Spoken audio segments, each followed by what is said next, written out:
1937లో French దేశంలో start అయింది. ఇద్దరు స్నేహితులు కలిసి స్టార్ట్ చేశారు. 1839లో పేటెంట్ హక్కులు వాళ్ళు తీసుకోవడం జరిగింది. అది ఉచితంగా ప్రపంచం మొత్తానికి అందజేశారు. 1989లో ఓపి శర్మ అనే అతను ఇది అధికారికంగా ప్రకటించి ప్రపంచవ్యాప్తంగా ఫోటోగ్రఫీ దినోత్సవాన్ని జరుపుకోవాలని సూచన చేశారు. 2010 నుండి అధికారికంగా ఫోటోగ్రఫీ దినోత్సవాన్ని జరుపుతున్నారు. అలానే మన నారాయణమూర్తి గారు మన ఫోటోలు ఈ 3 సంవత్సరాల నుంచి తీస్తా ఉన్నాడు. మన ఎన్ని పాత వాళ్ళు కొత్త వాళ్ళు ఎన్ని ప్రోగ్రాంలు చేసినా తీస్తున్నారు. అసలు ఈ ఫోటో అనేది ఒక కళ. మన పూర్వీకులు మన జ్ఞాపకాలు అన్ని గుర్తు చేసేది ఒక ఫోటో. గతంలో గాంధీ మహాత్ముడు ఎలా ఉండేవాడో మనకు తెలియదు, ఇవాళ ఫోటో ద్వారా మనం చూడగలుగుతున్నాం. జవహర్లాల్ నెహ్రూ ఎలా ఉండేవాడో మనకు తెలియదు, ఆ ఫోటోలే ఇవాళ నిదర్శనం. మన తాతలు తండ్రులు ఎవరినైనా కూడా ఆ ఫోటోల ద్వారా చూసి మనం వాళ్ళని ఒకసారి జ్ఞప్తికి తెచ్చుకుంటాం. కాబట్టి అలానే మన నారాయణమూర్తి గారు మన ఎవ్రీ ప్రోగ్రాం నాకు ఉదయం 8:30 9 గంటల లోపల ఇంటికి వెళ్ళేసరికి ప్రెస్ నోట్ పంపుతా. ప్రెస్ నోట్ పంపే టయానికి కరెక్ట్ గా ఫోటోలు వీడియోలు కరెక్ట్ గా పంపిస్తాడు. గ్రూప్ లో ఫోటోలు పెడతాడు. ఈ 245 మంది ఫోటోలు స్టోర్ చేసుకుంటాడు. నేను రేపు పుట్టినరోజు పెళ్లి రోజు ఎవరితో ఈ రోజు మధ్యాహ్నమే ఆయన ఫోటోలు ట్యూన్ చేసుకోవడానికి మెసేజ్ పెడితే అన్ని రెడీ చేసుకుని నాకు పెడతాడు. నేను 5 గంటలకి రాంబాణం వదిలినట్టు వదిలేస్తాను. ఇలాంటి ఫోటోగ్రాఫర్ మనకు దొరకడం అదృష్టంగా భావిస్తున్నాం. ఆయన్ని ఈ రోజు ఘనంగా సన్మానించడం మన వాకర్స్ అసోసియేషన్ చేసుకున్న అదృష్టం. వారి సందర్భంగా మనందరికీ స్వీట్ హార్ట్ పంపిణీ చేసినందుకు వారికి హృదయపూర్వక ధన్యవాదాలు తెలియజేస్తూ మన వాకింగ్ మిత్రులు ఘనంగా సత్కరించినందుకు వారికి కూడా హృదయపూర్వక కృతజ్ఞతలు తెలియజేస్తున్నాను.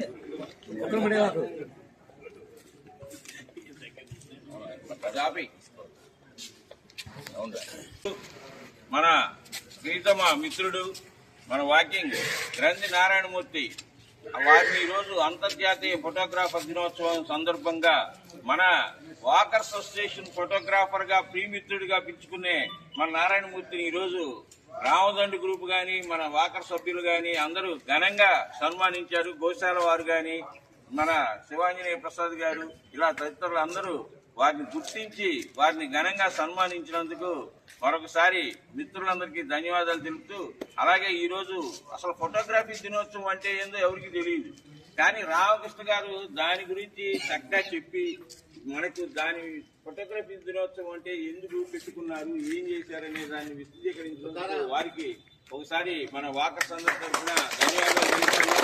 ఎందుకంటే మనకు తెలియని ఎన్నో విషయాలు ఎన్నో డేస్ ఉన్నాయి, కానీ ఆ ఎందుకు వచ్చినవి ఎలా వచ్చింది అనే దాన్ని చెప్పాలంటే మన రామకృష్ణ గారే దానికి సరిసాటి. ఎందుకంటే మన గ్రూప్ లో పలానా మనం చదువుకుంటాం, ఈ రోజు తల్లిదండ్రుల దినోత్సవం లేకపోతే ఈ రోజు మా ఏది ఫ్రెండ్షిప్ డేనో అని ఏదో చదువుకుంటాం చెప్తే మనకు అది ఎందుకు వచ్చింది ఏందనేది తెలియదు. దాన్ని మన రామకృష్ణ గారు ఏంటంటే మన గ్రూప్ సభ్యులందరికీ ఇది పలానా దానికి వచ్చిందని విశదీకరించినందుకు వారికి ఒకసారి ధన్యవాదాలు చెప్తూ ఈరోజు మనము ఈ ఫోటోగ్రాఫర్ దినోత్సవాన్ని మన నారాయణ గారిని సన్మానించుకొని ఘనంగా మరొకసారి వారికి ధన్యవాదాలు తెలుపుతూ ఈ కార్యక్రమాన్ని దృష్టం ముగిస్తాం.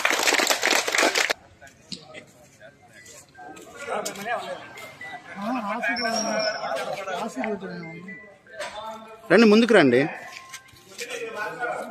చెప్పండి.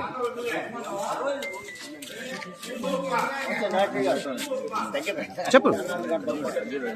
వెంకటేశ్వరరావు గారు కూడా అది ఆపి వీడియో పెట్టి మళ్ళీ వీడియో మాట్లాడతాను.